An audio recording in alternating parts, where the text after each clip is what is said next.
নমস্কার। এই দুদিন আগেই জিএসটি কাউন্সিল নতুন জিএসটি রিফর্মস নিয়ে এসছে।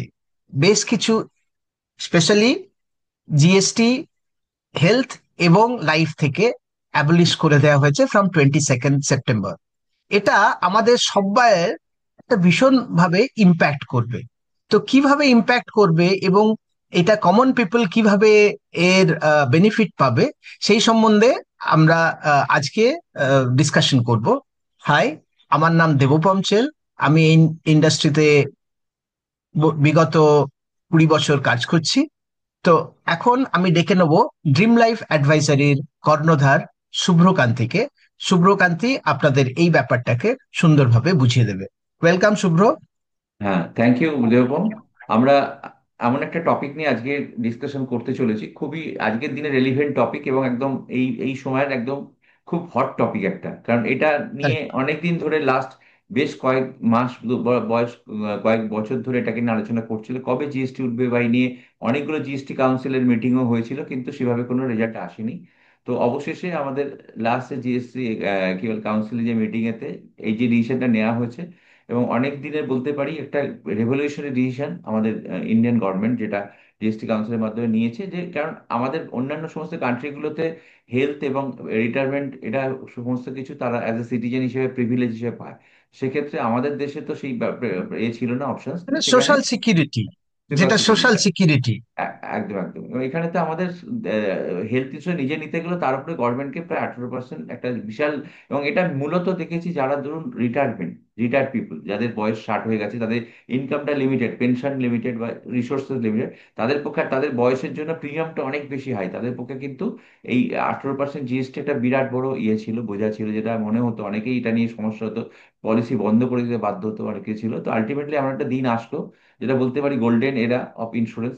এবং আজকের দিনে দাঁড়িয়ে ভারত সরকারের যেটা প্রচেষ্টা, 2047-এর মধ্যে ঘর ঘর ইন্স্যুরেন্স, ঘর ঘর ইন্স্যুরেন্সের যে এটা এটা হচ্ছে তার প্রথম ধাপ, যে আমরা একটা এমন একটা জায়গায় যাতে সবার জন্য এটা অ্যাক্সেসেবল হয়, সবাই নিতে পারে, সেই হিসাবে এই ভাবনা থেকে জিএসটিটাকে তুলে দেওয়া হলো, যে এমন একটা, কারণ এটা এতটাই প্রয়োজনীয়। এবং তুমি দেখে থাকো যদি দেবো, আমাদের এবারের বাজেটে মানে যে আমাদের জিএসটি কাউন্সিল সে সমস্ত এর উপরেই জিএসটি তুলেছে, যেটা একদম অত্যাবশ্যক এবং যেটা আমাদের রোজের প্রত্যেকটা মানুষের কাজে লাগে, সেগুলো থেকে ওরা জিএসটি গুলো তুলে, যাতে সাধারণ মানুষ যাতে এর থেকে পায়। তো সেটাই ছিল যে মূল উদ্দেশ্য।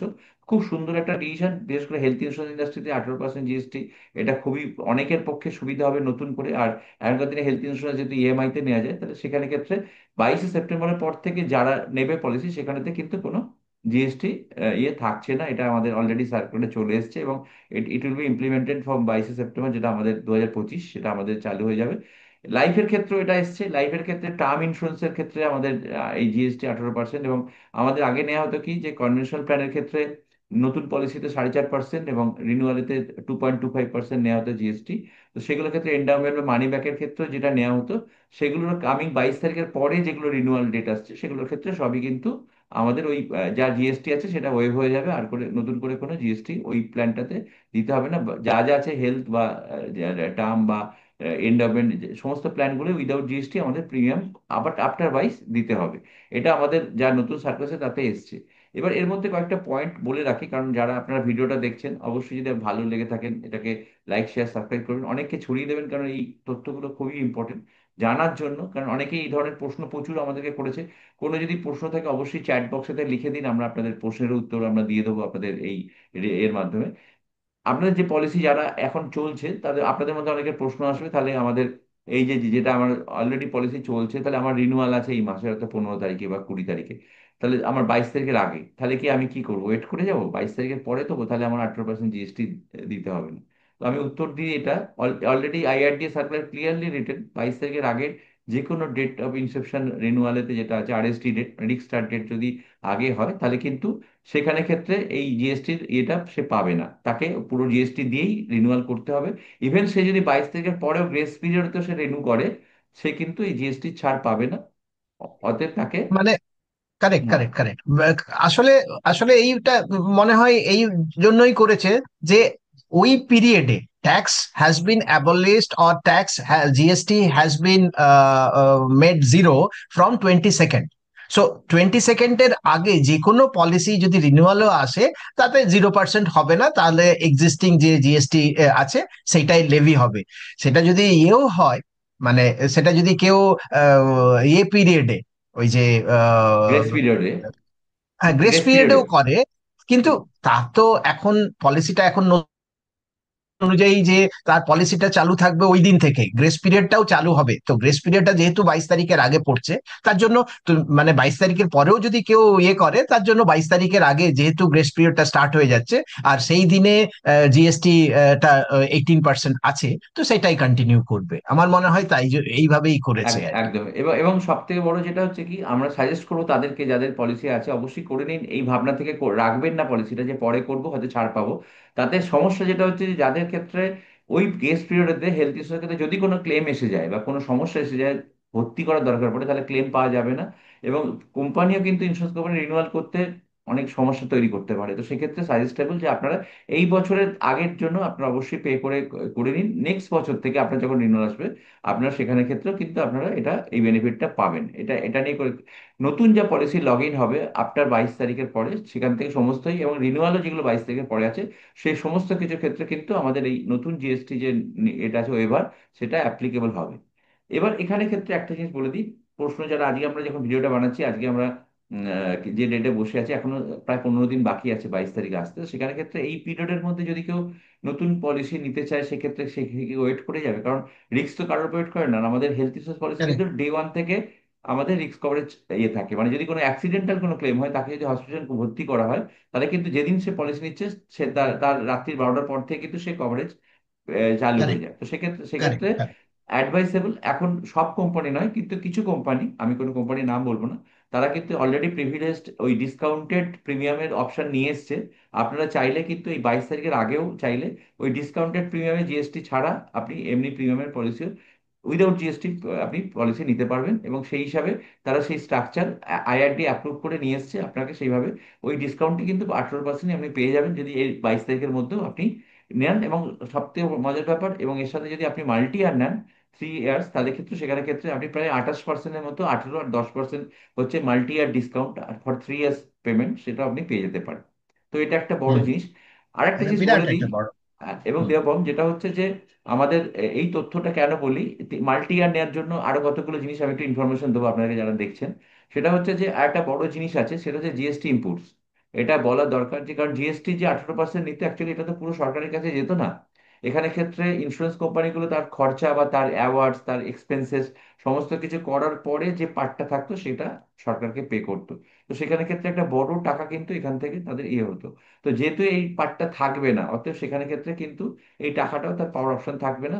তো অতএব এখানে কোম্পানিগুলোকে যেটা করতে হবে, অলরেডি সেটা আইআরডি কে অলরেডি তারা অ্যাপ্রুভালে হয়তো পাঠিয়ে দিয়েছে বা প্রসেসে আছে, সেখানে ক্ষেত্রে আফটার 22 তারিখে কিন্তু রিভাইস প্রিমিয়াম আসার অপশন থাকবে, যে সেখানে ক্ষেত্রে কিন্তু তারা হয়তো 8 to 10% অ্যাভারেজ প্রিমিয়াম বাড়বে, যেটা তার জিএসটি ইনপুট হিসেবে তারা পেত খরচা হিসাবে।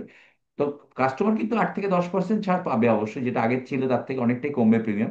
কিন্তু 18% পাবে না, হুম, ইনপুট ট্যাক্স ক্রেডিটে ওইটা নিয়ে ওইটাকে অফসেট করে যতটা ইয়ে হয়, মোটামুটি 8 থেকে 10% তো পাবেই আর কি। মানে 18 একদম। টাকা হলে মোটামুটি 10% আশা করতে পারে কি, 8 থেকে 10% অ্যাট ইজ ছাড় হবে। মানে হ্যাঁ। আমার কাছে 100 টাকার জিনিসটা আমি আজকে 118 টাকায় কিনছি, কালকে হয়তো 118 টাকা লাগবে না, আমার কাছে হয়তো 110 টাকা বা 112 টাকা লাগবে, এইরকম একটা একদম। কিছু হবে। কিন্তু তাতেও একটা সাবস্টেনশিয়াল ইয়ে মানে গেন হবে আর কি। একদম। এবং তার ফলে কি হচ্ছে, এখন থেকে আপ টু 22 তারিখ পর্যন্ত যারা দেখছেন ভিডিওটা, তাদের কাছে কিন্তু অপশন থাকছে, আপনারা কিন্তু ওই যেটা বাড়ার ব্যাপারটা থাকছে 22 তারিখের, সেটাকে এর আগে কিন্তু আপনি বাড়া ছাড়াই যে প্রিমিয়ামটা উইদাউট জিএসটি, তাতে আপনি পলিসি নিতে পারছেন। তো এই 15 দিনে যদি আপনারা মনে হয়, আপনারা এই আমাদের চ্যাট বক্সে লিখুন, আমাদের সাপোর্ট টিমের সাথে কন্ট্যাক্ট করতে পারেন। তো এই একটা বড় অপরচুনিটি আপনাদের জন্য। আপনাদের অনেকেই হয়তো আমার কাছে অনেকেই ফোন করেছিলেন বা জানতে চেয়েছিলেন, অনেকে বাড়ির যারা সিনিয়র মেম্বার আছে, 70, 75 বা 80 বা 85 অনেকেই তাদের জন্য হয়তো হেলথ ইন্স্যুরেন্সের কথা ভাবছিলেন কিন্তু প্রিমিয়ামের বড় অ্যামাউন্ট থেকে ডিসিশন নিতে পারছিলেন না। তাদের জন্য একটা বিশাল অপরচুনিটি, আপনারা এখনই এই ডিসিশনটা নিতে পারেন। কারণ প্রায় 20%-এর মতো আপনার, 20 থেকে 28% আপনার প্রিমিয়াম কম লাগছে আজকের দিনে দাঁড়িয়ে। অতএব প্লাস আপনি এটা ইএমআই তেও নিতে পারেন। আপনার সেখানেও হুম। আপনার ইএমআই অপশন আছে, 20% ডাউন পেমেন্ট, বাকিটা আপনি 6 মাস, 1 বছর বা 18 মাসের খুব ইজি ইনস্টলমেন্টে আপনি কিন্তু নিতে পারেন। অতএব আজকের দিনে দাঁড়িয়ে এই একটা খুব অসাধারণ সুযোগ। তো thanks to the GIC council এর জন্য, আমাদের এই অপরচুনিটি দেওয়ার ফিফটি জন্য। Six GST council, thanks to একদম। Nirmala Sitharaman and 56 GST council. এক- একদম একদম, ব্যাস এটাই আমার শেয়ার করা ছিল। Thank you Debam, over to. আচ্ছা, আরেকটা জিনিস আমার মনে হয় যে এখানে কয়েকটা জিনিস বলে দেওয়াটা মানে আমার মনে হচ্ছে একটু ইয়ে হবে, যে যা যা বেনিফিট গুলো আছে সেগুলো কি কি ইনক্লুডেড কি কি এক্সক্লুডেড, ওটা তো শুভ্র বললোই, যে 22 তারিখের পরে হলে ওটা 0% হবে।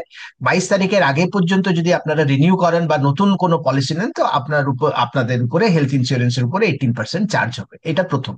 দ্বিতীয় হচ্ছে যে কি কি জিনিসগুলো এক্সক্লুড করা আছে সেগুলো আমরা পরে পরবর্তী ইয়েতে আমরা জেনে নেব, যে কি কি এক্সক্লুড করতে বা কোন কোন পলিসিগুলো, যেহেতু এটা রিটেল পলিসি, এমপ্লয়ার যে এমপ্লয়ীদের জন্য পলিসি ইয়ে করে সেইগুলো কিন্তু কোনো চেঞ্জ হয়নি। এগুলো আমরা ইয়েস। আরো বিস্তারিত আপনাদেরকে পরের ইয়েতে জানাচ্ছি। এই একদম ভিডিওটি ভালো একদম লাগলে একদমই। তুমি, আমি জাস্ট একটু বলে নিই, আপনি তোমার প্রসঙ্গটা কিম্যান ইন্স্যুরেন্স বা এমপ্লয় ইন্স্যুরেন্স বা আমাদের ক্ষেত্রে গ্রুপ, আমাদের হেলথ পলিসি যেটা কোম্পানি পে করছে, সেই ক্ষেত্রে আমাদের গ্রুপ পলিসির ক্ষেত্রে কিন্তু জিএসটিটা পুরোটাই দিতে হবে, সেখানে না, ক্ষেত্রে কিন্তু কোনো অ্যাকচুয়ালি ব্যাপার নেই। যেটা যেটা অ্যাবলিশ হয়েছে জিএসটিটা B to C transaction, B একদম টু একদম বি ট্রানজাকশনে হয়নি। একদম একদম যখন একটা কোম্পানি আর একটা কোম্পানির থেকে সার্ভিস নিচ্ছে, সেটা বি টু বি ট্রানজাকশন, মানে বিজনেস টু বিজনেস ট্রানজাকশন। এটা বিজনেস টু কাস্টমার হচ্ছে না, বি টু সি হচ্ছে না। বি টু সি টাতে অ্যাবলিশ করে দেওয়া হয়েছে, বি টু বি টাতে রেখে দেওয়া হয়েছে। একদম একদম। তো এইটা এইটা একটা। আর আরো আরো যে যে এতে কোনো আগেও যেমন এটিডি তে ছাড় পাওয়া যেত সেগুলো কন্টিনিউ করবে, তাতে কোনো এফেক্ট হবে না। আর সবচেয়ে ইয়ে হচ্ছে যে আরো এফএকিউ আসবে, মানে আইআরডিএও, সিবিআইএসি, এরা নিশ্চয়ই এফএকিউ নিয়ে আসবে। দেখা যাক, আমাদের ওয়েট করুন। এবং আরো আরো অনেক ডিটেল আমরা এর সম্বন্ধে জানতে পারবো। নমস্কার, ভালো লাগলে নমস্কার। এখানে ইয়ে করবেন।